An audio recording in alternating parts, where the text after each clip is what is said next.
স্মৃতিচারণ বলতে আসলে এরকম হয়, আমার খুব রিসেন্ট একটা পারিবারিক ঘটনার সাথে যদি যুক্ত করি তাহলে আমার এটা সবচেয়ে বেশি মনে পড়বে। আমি মনে করি আমার বড় ভাইয়ের ওয়াইফ অসুস্থ।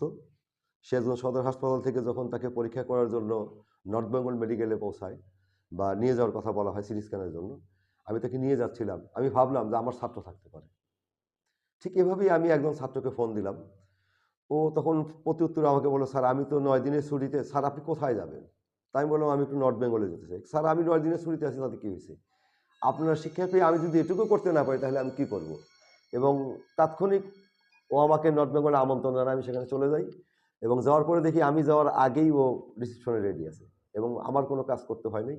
ওই কাজ করে দিয়েছে। ও যখন হাসপাতালে পরিচয় দিয়েছে আমার স্যারের বড় ভাবি এবং হাসপাতালের স্টাফরা সবাই উৎসাহ ভরে আমার এই কাজটা করে দিয়েছে। তাতে আমি মনে করি যে একজন শিক্ষক হিসেবে স্মৃতির পাতায় এই শব্দগুলো আমার কাছে সবচেয়ে বেশি প্রিয় এবং সবচেয়ে বেশি আদরের বলে মনে হবে।